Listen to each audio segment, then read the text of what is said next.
Boa tarde, Boa Diogo. tarde, viva. Então, Diogo Mendes, que é guitarrista, compositor também, ahm, que tem um novo trabalho que dá uma nova linguagem aqui ao Fado de Coimbra, é verdade? Um pouco, sim. Qual é que é a Hum, ideia? Qual é que é a ideia? Como é que surge esta ideia? a ideia deste trabalho não era propriamente ser um trabalho de fundo de fado e de guitarra de Coimbra, era mais mostrar o meu trabalho, o que eu tenho feito ao longo dos últimos anos. E alguns dos temas acabaram por se enquadrar nisso, na temática que estás a dizer, de eh, reinterpretar um pouco alguns temas de Coimbra, sim.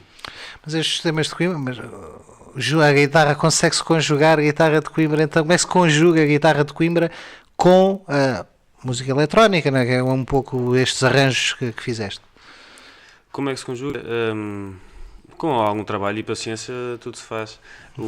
Esse tema em específico, o que tem música eletrónica, foi um amigo meu, o Luís Peixoto, que fez a parte da eletrónica. E o objetivo era um pouco também levar malta, sobretudo gerações mais jovens que estão desligadas aqui da canção de Coimbra, atraí-las um pouco para lá e dar-lhes a conhecer. Mas foi.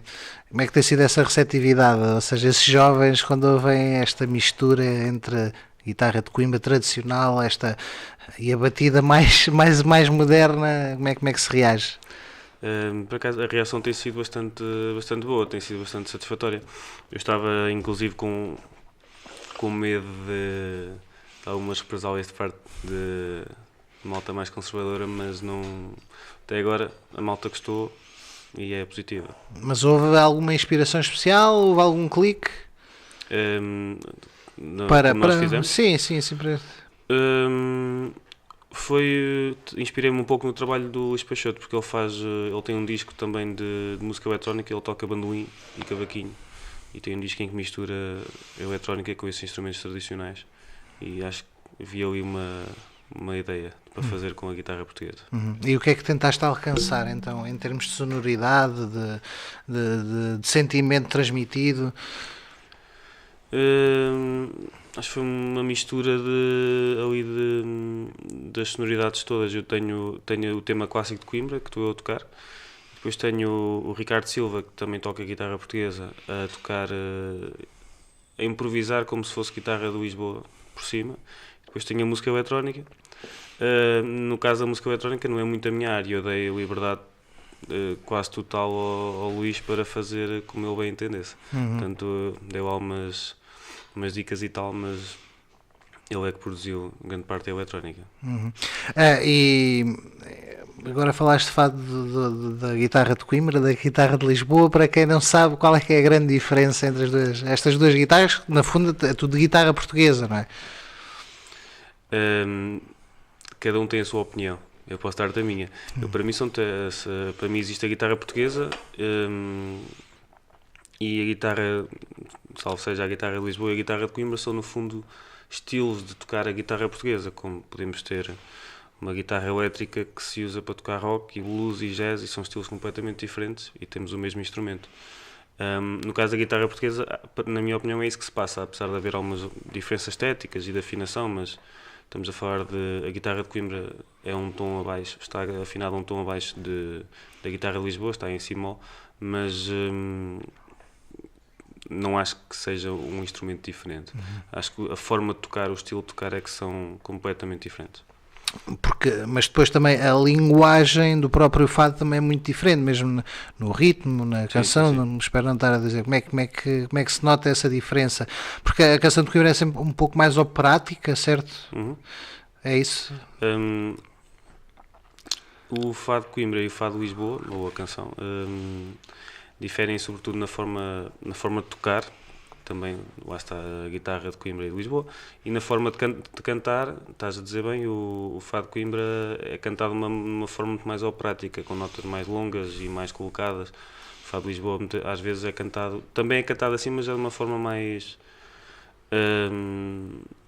popular, no bom sentido da palavra, portanto não tão clássico. Mas eu, Diogo, digamos, vais aos dois estilos, a Lisboa e a Coimbra? Ouvir sim, a tocar já me aventurei um pouco por Lisboa, mas não muito. Não muito. Eu tenho um tema no meu álbum, por exemplo, de Fado de Lisboa, mas não faço muito. Deixo para quem sabe.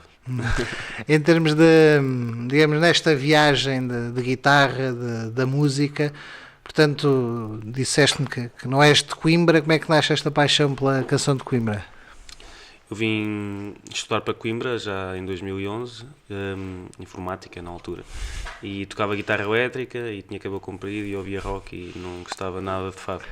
E depois entrei para a estudantina universitária de Coimbra, tinha um colega de casa que tocava, andava a aprender guitarra e ele incentivou-me a ir com ele, e foi assim uma paixão inesperada que apareceu. Eu lembro perfeitamente de ir à secção de fado e a primeira vez que lá fui ver os professores a tocar, e assim numa sala, foi uma coisa que me impressionou muito. Foi uma coisa gradual, a guitarra elétrica desapareceu da minha vida, a guitarra portuguesa passou a fazer parte dela e até que fazia todo sentido dedicar-me só a isso. Mas portanto agora, não sei, entretanto acabaste o curso? Não, depois entretanto acabei por mudar de curso, fui estudar música, depois também acabei por não acabar, mas agora dedico-me só à música, sim. Portanto, e foram aparecendo oportunidades nesta área? Sim, foram, também é preciso criá-las. Em Lisboa, sem dúvida nenhuma, há muitas casas de fado para tocar, há muitos artistas que precisam de músicos, eu até tenho ideia que há falta de músicos lá. Em Coimbra, sendo um meio mais pequeno, é mais complicado viver só disso, mas há pessoas que conseguem fazê-lo e, sobretudo, as pessoas mais empreendedoras e que criam as suas próprias casas de fado, as suas próprias escolas, ou os seus próprios discos. E em termos de, quais são as tuas referências em termos da canção de Coimbra? Da canção de Coimbra? Luís Góis, que para mim é a voz e os temas mais interessantes. Mas apesar de tudo, a canção de Coimbra nos últimos, não sei, 30 anos, não tem assim uma grande carga de produções. E se calhar até é isso, acho eu, que a fez cair em desuso e não tem a popularidade da canção de Lisboa, por exemplo, nem de perto nem de longe. Apesar de Lisboa, claro, também é a capital, também ganha por aí. Mas achas que, por exemplo, há falta de originais? Sim, há falta de originais e há falta de gravações, de edições nos últimos 30 anos, sim, sem dúvida. Por exemplo, porque eu lembro-me sempre, falaste do Luís Góis mais na voz, mas por exemplo, é indissociável, ou seja, o Zé Afonso, o Zé Afonso, claro, não é? Claro. E o Carlos Paredes, portanto. Claro. Como tu disseste fado, para mim fado é cantado. Os instrumentais, as guitarradas, está obviamente englobado na cultura do fado, mas para nós, quando dizemos fados, é cantados. Assim, na gíria, guitarradas é que é instrumentais. Mas eu adoro Carlos Paredes e foi uma das grandes razões de também me apaixonar pela guitarra portuguesa, sem dúvida. É o meu guitarrista preferido. E como é que foi falaste uma coisa muito interessante, portanto, tocavas guitarra elétrica, como é que foi essa passagem? Não foi uma coisa pensada, foi muito por causa do Carlos Paredes. Eu ouvi a obra dele imensas vezes e quis tocá-la e a partir de uma certa altura, eu lembro perfeitamente, tinha no meu quarto um amplificador de guitarra elétrica enorme e 2 guitarras e pedais e não mexia naquilo há meses e eu comecei a pensar, isto não tem lógica nenhuma estar aqui. Depois acabei por enviar aquilo para a casa dos meus pais e deixei de tocar. Já não sentia essa necessidade.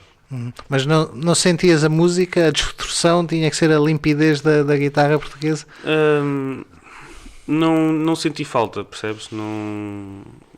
Acho que estava demasiado deslumbrado pelo novo mundo na altura para estar preocupado com isso. E como fizeste esta fusão, não é?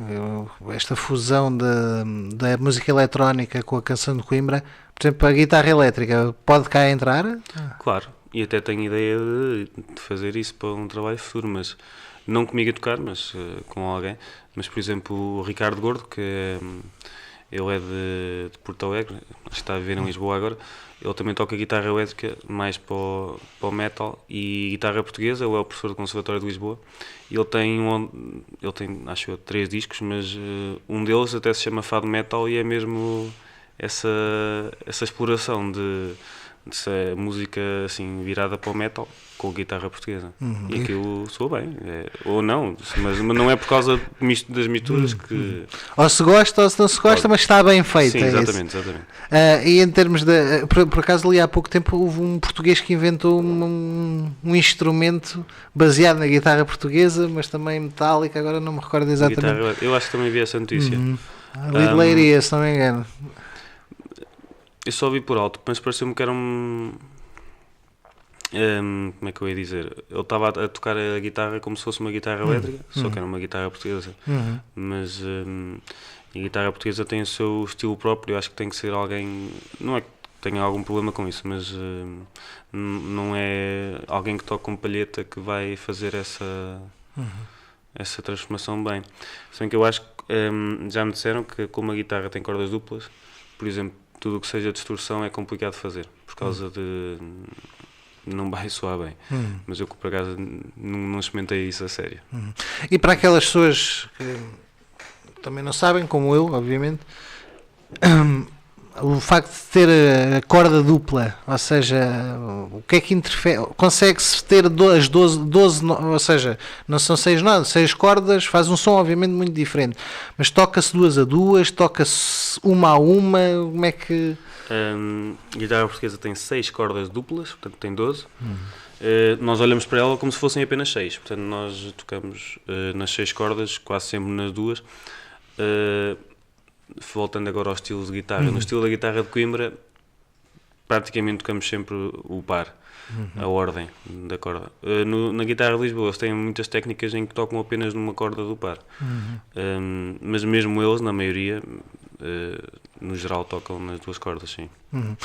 E digamos, há também um bocadinho aquela questão da construção das guitarras. O que é que se procura numa guitarra?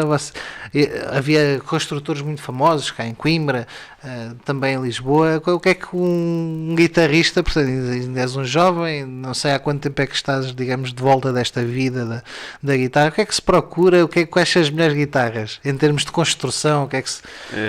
Isso é... É um mundo. É um mundo, mas acaba por ser gostos, acho eu. Quer dizer, há guitarras boas e más, obviamente, mas neste momento tens alguns construtores com nome, uns 4 ou 5, não sei, mas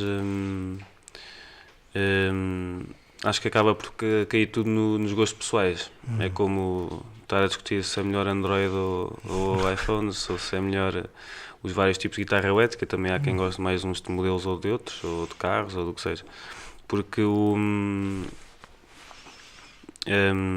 timbre da guitarra, que é como é que eu ia dizer, é a qualidade do som, porque eu posso tocar numa guitarra ou noutra e vai ter um som ligeiramente diferente, sobretudo para ouvidos se calhar mais treinados. E isso é uma coisa que acaba por te ligar a ti, ser uma coisa muito pessoal. Por exemplo, eu toco com guitarras Flor Luís, que é do António Monteiro.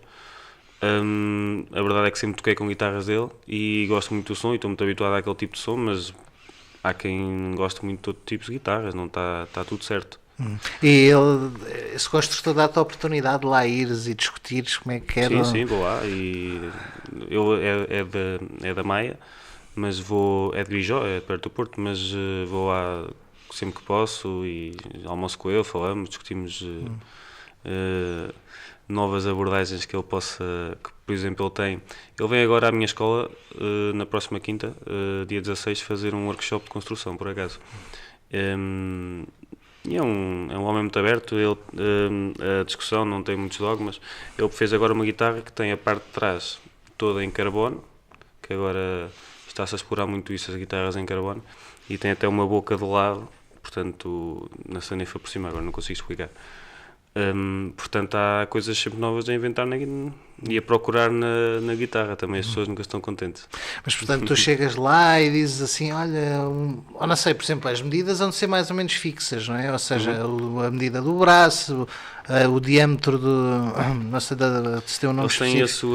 Cada construtor acaba por ter as suas medidas, apesar de se inspirarem mais ou menos, se calhar no Mestre Grácio, que foi quem desenvolveu a guitarra com a família Grácio, que eu nunca sei os nomes deles de cor, mas eram um avô, um pai e um filho, e o pai ainda tinha um irmão. E eles, com o Artur Paredes e com o Carlos Paredes, que também eram pai e filho, foram desenvolvendo a guitarra de Coimbra, e depois a guitarra de Lisboa acabou também por ser influenciada, sim. Porque hoje em dia, por exemplo, há muita gente de Lisboa, mesmo malta de topo, a tocar com guitarras de Coimbra, ou em termos de forma, de construção mais parecidas com Coimbra, apesar de também haver quem toca com guitarras mais tradicionais de Lisboa.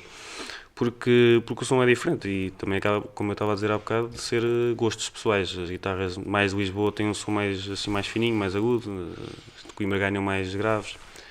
Agora despercei-me o que é que me tinhas perguntado. Era dessa coisa, estávamos a falar da construção, das construções. Falou agora, voltando, falaste em 2 nomes incontornáveis na questão da composição. Carlos Paredes, Artur Paredes não conheço tão bem, pronto, sei, é o pai. Que influências é que foste beber a eles? Ou seja, quais foram as composições deles que realmente te inspiram? Obviamente o Verdes Anos normalmente é o que se costuma, é aquela mais... aquele tema que toda a gente conhece. Eu posso dizer-te que metade do repertório que eu sei de instrumentais é provavelmente Carlos Paredes. É mesmo o guitarrista preferido, a minha forma de tocar. Aliás, os guitarristas de Coimbra, hoje em dia, são quase todos eles altamente influenciados pela forma de tocar do Carlos e do Artur Paredes.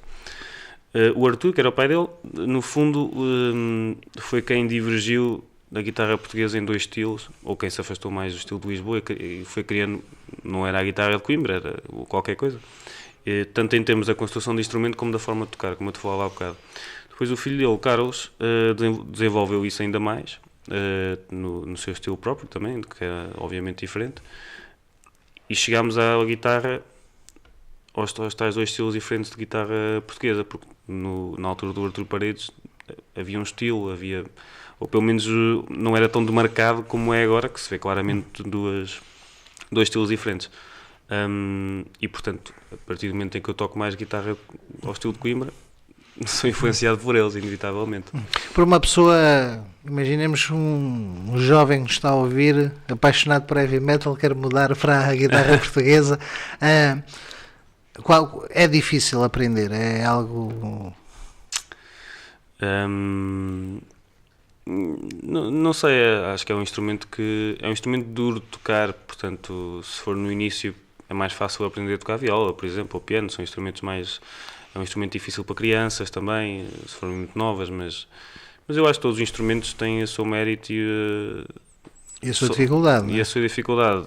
São todos difíceis de tocar e são todos fáceis. Com empenho faz tudo. Mas dizias que é duro, até custou-se fisicamente, não é? Sim, porque como tem cordas duplas, custa mais nos dedos, nas 2 mãos. Também é preciso fazer alguma força para tirar som, para pisar cordas bem. É um instrumento mais difícil de tocar, para todos os efeitos. Mas aqui estamos a falar de uma dificuldade inicial, mais do que propriamente quando uma pessoa já toca... Porque para tocar muito bem um instrumento aí são todos difíceis. Agora se calhar num piano ou numa viola mais rapidamente, mais facilmente se consegue produzir alguma coisa. Mas a guitarra aprende-se também, eu ensino. Eu tenho uma escola aqui em Coimbra, a Escola de Fado de Coimbra, e tenho muitos alunos que começam do zero, aliás a maioria deles que não tem experiência na guitarra portuguesa, a maioria toca guitarra ou viola ou qualquer coisa, mas ao fim do mês ou menos estão sempre a tocar os Verdes Anos, geralmente. Se não estão é porque não praticaram. Mas portanto, se eles já tiverem algo, digamos, o trajo, a adaptação, sim, acaba por não ser... Mas isso é transversal a qualquer instrumento, porque a minha destreza de mão esquerda, por exemplo, no braço, qualquer instrumento de corda, se eu for tocar trompete, já não vai ser transversal, mas qualquer instrumento de corda vai ser... vou começar muito mais à frente do que uma pessoa que esteja a começar do zero. Se for tocar piano já não vai ser isso, porque já não se transpõe diretamente essa destreza, só a questão da musicalidade, que também é bom quando as pessoas já têm desenvolvido a noção de ouvido e teoria, de acordes, de isso tudo. Tiveste a oportunidade de ir para as escadas de Savelha? Já lá tive 4 ou 5 vezes, mas na Serenata Momental mesmo foram 2. É um momento muito, muito interessante. Toda a emoção, toda a carga emocional que tem associada, e toda a pressão que nós pomos em nós também para lá para a performance que lá vamos fazer. E é um palco também muito ingrato, porque não é dos mais confortáveis. Estamos ali apertados, depois vamos, depois não aquecemos, depois está frio e depois temos a capa na escada. É muito bonito. Ver aquela moldura humana é. Sim. Para quem está. Porque imagino não tenham sido muitas das pessoas que tenham estado do outro lado, não é? Em cima, à frente da porta, a olhar para aquela moldura humana. E qual é que. Por exemplo, a deste ano pareceu muito animada. Não estou a desmerecer, não conheço, nem de perto nem de longe, mas foi não sei se assististe este ano, tiveste a oportunidade. Estive ao pé, não tive a ver com muita atenção. Mas pareceu-me, digamos, a canção, a canção tocada, os fados que foram escolhidos, as canções que foram escolhidas, pareciam muito animadas. Eu acho que havia alguns originais acho que daquele grupo Capas Negras, né? Era Capas Negras e Ad Eternum, não foi? Desses dois grupos. Desse grupo Capas Negras, acho que havia alguns originais deles. E que me pareceram, até houve uma que me sugeria ter um ritmo folclórico, ligeiramente folclórico. Agora vou-te falhar aqui porque eu não ouvi a serenata ainda com atenção para estar a falar dela. Eu sei que houve de facto originais. Eu não notei assim nada relativamente ao que estás a dizer, mas uma pessoa quando está muito tempo dentro do meio, claro. Já aquelas músicas, por exemplo, as músicas que eles tocaram, as versões que eles tocaram, já as ouvi todas, muitas vezes. A balada da despedida, essa é sempre uma canção muito especial, não é? Para nós acaba por não ser, sabes, porque é aquela questão de como a tocamos tantas vezes. Ouvimos muitas vezes antes e depois agora tocamos muitas vezes, é como que ficamos anestesiados da coisa, porque há esse afastamento,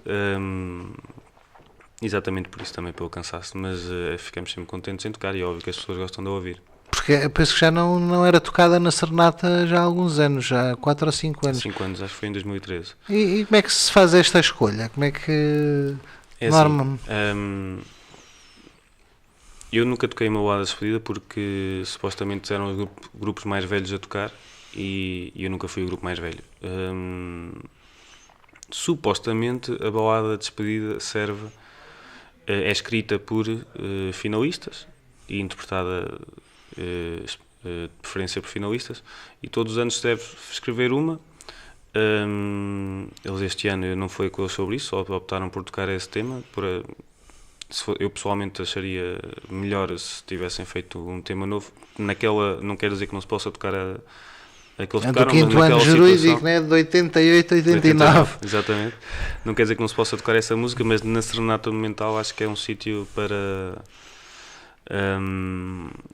criarem uma balada nova. E a outra foi tocada há 5 anos também, porque um dos guitarristas, o António Costa, o pai dele tinha tocado essa balada. Ou tinha tocado pelo menos no ano dessa balada, e então ele também foi lá tocar e também uma razão sentimental. Era uma questão sentimental. Por outro lado, a massa estudantil mais afastada muitas vezes do fado e vão lá para traçar a capa e ver uns copos. É óbvio que eles gostam muito de ouvir isso e eu também compreendo. Mas tu gostas daquele processo de criar uma para cada serenata monumental?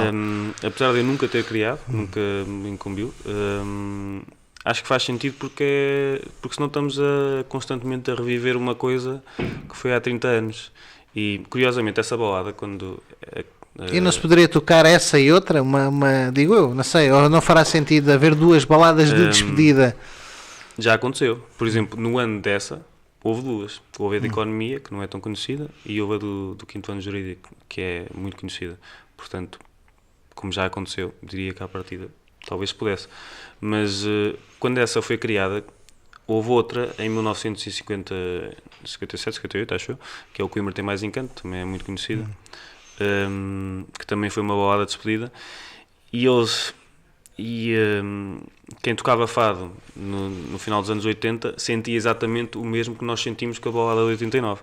Aliás, eu vi alguns comentários deles no Facebook, inclusive a dizer: nós criámos esta balada exatamente para nos afastarmos do Coimbra Tem Mais Encanto, que já não podíamos ouvir aquilo de há 30 anos para cá. E agora as gerações mais novas estão a fazer a mesma coisa com a música que nós criámos e não pode ser. Têm que fazer as próprias coisas novas. Portanto, a minha opinião é um bocado essa também, mas quando as pessoas gostam, nós também temos que respeitar o público e tocar o que as pessoas querem ouvir às vezes. Mas o que é que achas que tem especial essa música para se ter entranhado? Isso é uma resposta difícil para qualquer tipo de música, não é? Porque é que temos um hit? Há quem diga que é por causa de a harmonia é boa, há quem diga que a melodia é boa, isto é questões mais musicais. Há quem diga que como a letra não fala de Coimbra também se espalhou mais em Portugal inteiro, há quem diga que os próprios Toada, o grupo que escreveu essa balada, também teve bastante sucesso, fez nos concertos. Agora não te sei responder a essa pergunta. Mas também gostava de saber, que assim estava sempre a fazer músicas assim. Mas não achaste que foi um bocadinho animada a serenata deste ano? Sim, acho que foi mais animada que a do ano passado. Em termos rítmicos, não é? Estamos a falar de... Se bem que houve muitos fados lá, eu não conheço muitos, conheço aqueles mais conhecidos, mas acho que a maior parte que tocaram lá não eram tão conhecidos das pessoas comuns. Sim, é capaz, eles tocaram muito Luís Góis e é um repertório menos conhecido, se calhar, para quem não está dentro do meio. Portanto. Mas tu ainda estás muito ligado, digamos, a estes grupos? Ainda estás em algum?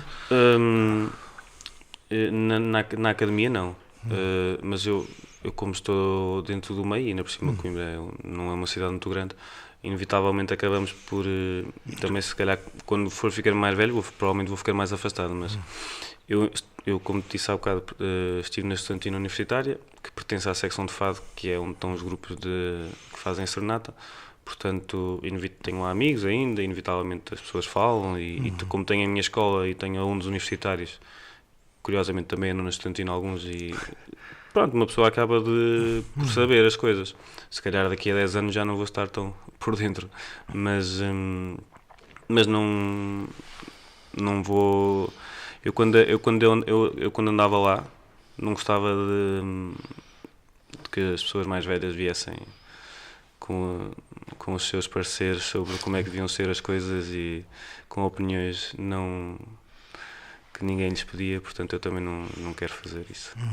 Mas e há muito interesse, ou seja, disseste que tens uma escola que ensina vários instrumentos, ou mais virado para a guitarra portuguesa? Era mais virada para a guitarra portuguesa, agora já estamos também a ensinar viola de acompanhamento e canto, mas é sobretudo virado para ensino de fado, quer seja de Coimbra ou de Lisboa, mas maioritariamente de Coimbra. E há muito interesse? Acho que sim, sobretudo por malta universitária, ou pós-universitária, e também pela geração mais que está a reformar, ou que está quase, ou os filhos saem de casa, deixam de ter emprego e quer algum hobby novo. É o público que eu tenho mais, tanto o universitário e esse aí. Mas, portanto, falaste também o fado de Lisboa, ou seja, este com a Roseta, Mafalda Arnaud, muitos nomes, a Marisa, obviamente, o nome Raquel Tavares, todos estes nomes. Como é que tem explicação este boom? Houve um regresso às origens dos portugueses, porque muito se dizia, tivemos que colocar cotas de música portuguesa nas rádios para se ouvir música portuguesa, e de repente uma das mais tradicionais, se calhar durante muito tempo foi quase xingada, não é? O fado, até originalmente muito popular, considerado muito popular. Houve aqui um ressurgimento engraçado. O que é que achas que aconteceu? Eu vou ir uma altura, eu não sei bem responder a isso, mas eles certamente que criaram produções novas, que é uma coisa que eu vejo que faz falta ao Fado de Coimbra. Por exemplo, eu tenho este disco que fico lancei agora, que tem que foi até o que te chamou a atenção, que tem videoclipes, que vai sair agora no Spotify, está no YouTube, tem redes sociais, tem um site, e que é adaptado a esta nova realidade. E, por exemplo, o Fado de Coimbra ainda não tem isso.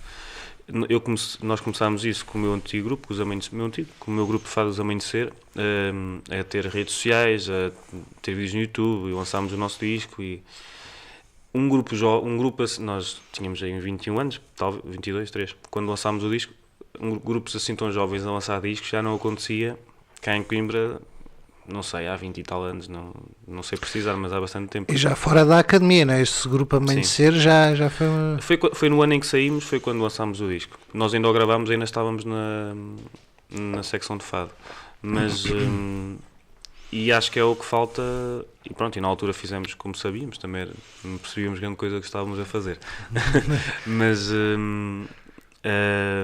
Lisboa, nesse aspecto, está muito mais à frente do que Coimbra. Tens todos esses fadistas extremamente bem produzidos, extremamente bem, com editoras grandes, não sei exatamente como é que eles começaram a fazer isso, mas tem todo um background por trás que nós não temos. E mesmo se... Mas achas que ainda faz sentido, por exemplo, editares um disco como tens, ou seja, o CD, o físico, passar por uma editora, todo este processo mais tradicional, achas que hoje em dia está um bocadinho Sim. É disruptivo todo este processo? Eu percebo o que tu queres dizer. As editoras hoje em dia também funcionam muito como a gente, depende do contrato que tens, mas acima de tudo não é questão de eles te venderem o disco, mas toda a promoção e de rádio, por exemplo. É extremamente difícil teres um disco a passar na rádio se não estiveres numa agência ou numa editora mais forte. Publicidades nas FNACs, publicidades no distribuir os discos, por exemplo. Eu tenho extrema dificuldade em ter este disco nas FNACs por não ter esse poder por trás, e não me estou a queixar, atenção, eu percebo que seja assim, mas ter publicidade na televisão são coisas que músicos mais pequenos ou editores independentes não têm tanto poder. Mas há mercado, eu estava a pensar no mercado. Sim, exatamente. Quando eu digo em mercado é naquela perspectiva, hoje os jovens, né, vão muito à música digital, a música pirateada, aos Spotify, tudo isso. Portanto, no Spotify podem comprar o teu disco. Imagino outros lugares, no iTunes no também. No Spotify não tem de comprar, é só ouvir. Mas estavas a falar a questão de estar dentro de uma editora, por isso é que eu estava a responder. Sim. O disco hoje em dia é assim, vende-se sempre, mas não se vive da venda de discos, como se calhar antigamente. O negócio da música mudou completamente nos últimos, não sei, 20 anos, com o surgimento do digital, porque os músicos já não vivem da venda de discos, nem editor. Agora vive-se muitas atuações, mas os discos vendem sempre, quer seja a familiares e amigos ou nas próprias atuações, mas muitas vezes as pessoas, eu próprio, eu também sou músico, naturalmente tenho mais tendência a fazer isso, mas se tiver alguém que goste, posso comprar o CD, muitas vezes nem eu ouço, gosto de estar a olhar para ele e de ver o que é que eles escreveram e as fotos e tal, e depois vou ouvir no digital, porque eu nem sequer tenho 8 CDs. Estava a falar do fado. O de Lisboa, se calhar, também já era o mais antigo, sempre foi mais alegre do que o de Coimbra, não? Sim. Mais boêmio, Também, o fado também tradicionalmente é nostálgico, mas pronto. Sim. Não, os registros são diferentes, sem dúvida. Parece mais triste, mais pesado.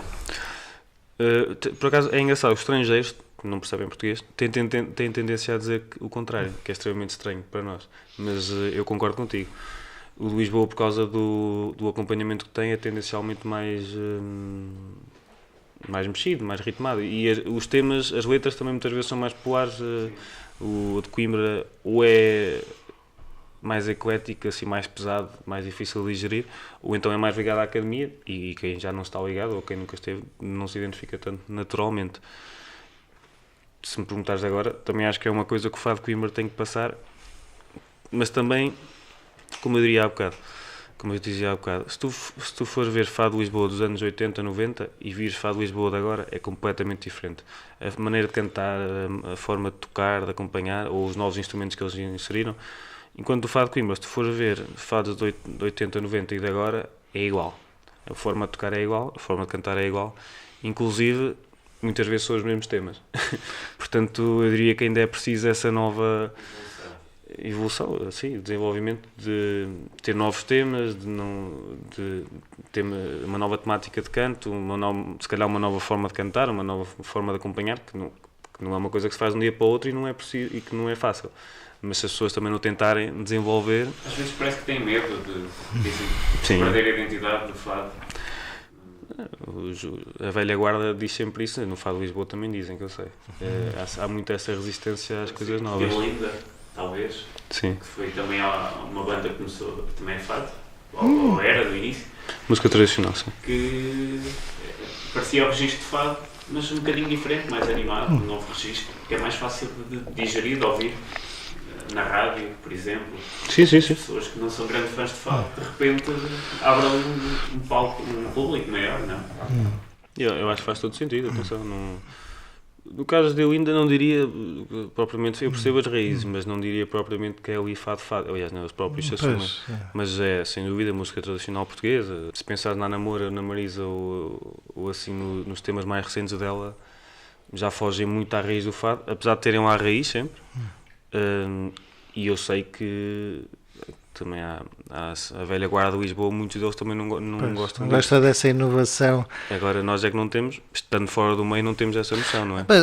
Se calhar eu até podia encontrar um bocadinho, se calhar, a razão disso, até por causa da rotatividade das pessoas, não é? Ou seja, como não se mantêm, Sim. digamos, nesse percurso como tu te mantiveste, no percurso do fado, muitos tocam o fado durante aquele tempo da academia, Fado de Coimbra. Sim. Exatamente, o fado de Coimbra, ou seja, como não há o seguimento, acaba por se calhar cristalizar a inovação no fado de Coimbra. Há 20 anos, até agora na verdade, mas há 20 anos, há 10 anos era muito difícil, o que estás a dizer é verdade, era muito difícil alguém que andasse a tocar a canção de Coimbra e quisesse profissionalizar-se nisso. Era muito difícil, tanto que a maioria da malta mais experiente tem sempre outros trabalhos, ou é enfermeiro, ou é professor, ou então tem as suas casas de fado. Mas logo aí, em Lisboa, há de haver, estou a inventar, mas há de haver umas 30, 40 casas de fado. Em Coimbra temos 3. E se calhar, e 2 delas são recentes, provavelmente. Uma delas tem 2 anos. E naturalmente que Lisboa é uma cidade muito maior. Os profissionais que tocam e cantam fado são muito mais, e depois com a quantidade também vem a qualidade, porque também há muito mais competição, há muito mais ideias a aparecer. Mas acreditas que, por exemplo, esta distinção, neste caso o fado de Coimbra, fazer parte do património mundial da candidatura da universidade, o fado também faz parte, digamos, dessa candidatura? Sim. Acreditas que pode valorizar alguma coisa? Pode dar aqui algum ênfase que alguns continuem a inovação? O Fado de Lisboa também apanhou um bocado com isso, o Canto Alentejano também, agora não sei se foi antes ou foi depois, mas acho que é preciso também haver o trabalho já de trás, as tais. Eu, para mim, acho que o fundamental é mesmo a questão das edições, das produções. Não é questão de ter um disco físico, é questão de ter coisas que as pessoas possam ouvir. Tive um rapaz, veio ter uma aula comigo, de Braga. Ele comentou uma coisa que eu achei muito engraçada, que por causa do meu antigo grupo, dos Amanhecer, de que eu quero ouvir fado de Coimbra, eu gosto, mas eu não quero ouvir as gravações de há 50 anos, porque ou são más, ou simplesmente são, para todos os efeitos, é um registro antigo, quero ouvir as vossas. Eu achei um comentário extremamente engraçado, que nem era a questão de ser bom ou mau, era de querer ouvir uma coisa nova, recente, jovem, e que falta isso cá, não há? Porque depois, se tiveres o fado de Coimbra Património, mas não houver nada para promover, não, acho eu que não se vai a muita coisa, não é? Agora, por outro lado, se já tiveres aqui 5 ou 10 artistas, ou que sejam 3, mas que sejam espetáculos bem produzidos, que façam sentido, adaptados às novas realidades. O Vasco anda a destruir metade do estúdio. Portanto, nós hoje infelizmente temos pouco tempo, porque o Diogo obviamente tem compromissos, mas portanto, no teu disco não tens versões novas, tens arranjos, mas o que é que procuraste fazer para ultrapassar isto que estávamos a dizer? Isto aqui era acima de tudo gravar o que eu tenho feito nos últimos anos. Era essa a intenção, não era. Eu pensei em pôr 1 ou 2 originais, mas depois escolhi não o fazer, porque. Mas é o primeiro trabalho a solo? É o primeiro a solo, sim, porque eu achei que não. Ou é nome próprio, que não é a solo, mas é sim, nome próprio.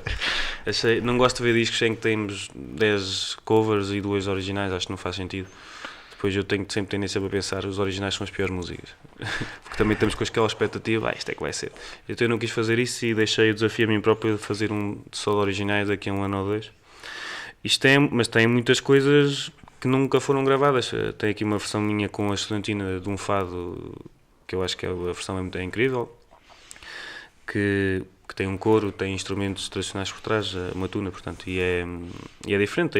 Tem a eletrónica, tenho um cantado de imigração cantado pelos vocalistas dos 4:30, pelo Tiago Nogueira e o Ricardo Luís Almeida, que não são cantores de fado, e que cantam inclusive a vozes, o que não é habitual fazer, portanto, o canto alentejano. Tenho uma rapariga a cantar fado, que também não é do Fado de Coimbra, que não se vê, também é um movimento do qual eu faço parte, de que estamos a tentar promover isso e fazer isso acontecer.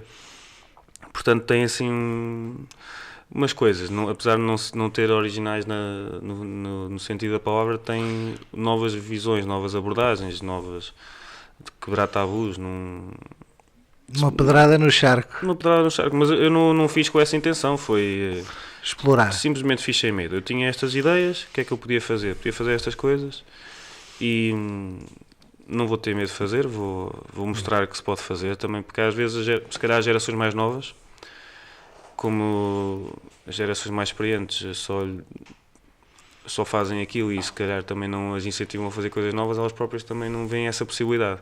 E se calhar se virem este rapaz até toca bem, não é assim nenhum... Porque às vezes quando as pessoas fazem coisas diferentes, depois começam os ataques pessoais e começam a dizer que as pessoas não são bons músicos e assim, pronto. Este rapaz até está ali tranquilo a tocar a sua guitarra, mas fez aqui umas coisas completamente fora. Se calhar nós também podemos pensar em fazer coisas diferentes. Qual foi a que deu mais prazer? Todas terão dado, obviamente, não é? Mas eu sendo eu alentejano, quando falaste em canto alentejano, fiquei curioso. Mas o canto alentejano deu muito gosto, porque nós fomos lá e estivemos lá com eles e fomos jantar e tal, essa parte. Mas acho eu o canto alentejano e o cantar de imigração com os rapazes 4:30 deu muito gosto, porque eles cantam muito bem, eu gostei muito de gravar com eles. Agora, só voltando um bocadinho aqui à agulha, não sei se tens alguma história curiosa dessas gravações ainda para contar. Acho que não, já foi tudo muito, muito, muito tranquilo. Quando eu disse vir à agulha, porque exatamente gostava, em termos da tua linguagem, em termos de originais, também és compositor. Porque já falaste 2, 3 anos, se calhar 2 anos, mais para os 2, um álbum de originais. Tenho de começar a trabalhar nele. Mas já tens muitas composições para... Tenho coisas por terminar, mas não tenho um álbum feito, não. Mas essas coisas, a minha experiência também me diz que quando nós dizemos, olha, vamos gravar aqui, é quando, por exemplo, no caso do Amanhecer, nós fizemos 2 sonatas monumentais e 2 latadas, e nós quisemos sempre, pelo menos nas monumentais, levar originais, e na latada também, na segunda. E tanto que nós fizemos, não sei, mas 10 ou 11 originais no total do nosso período.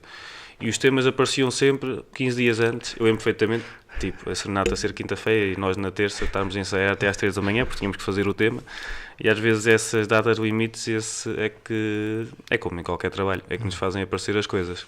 Quando nós temos que fazer originais, mas temos anos para os fazer, depois eles não aparecem. Não há... E a tua ideia é ir para dentro de um estúdio, ou estar em casa a experimentar, dedilhar a guitarra? É um pouco as duas coisas. É definir pronto, olha, isto aqui em setembro tenho que começar a gravar este disco. Então é preciso que se haja temas na altura. As coisas surgem naturalmente. Okay. Obrigado, Diogo. Pronto, é pena hoje ter-se um bocadinho mais curto, mas obrigado, Diogo, e boa sorte então para o novo trabalho e que nos possamos encontrar outra vez em breve, claro, ou noutra altura. Obrigado, Ricardo. Um gosto de estar aqui. Obrigado.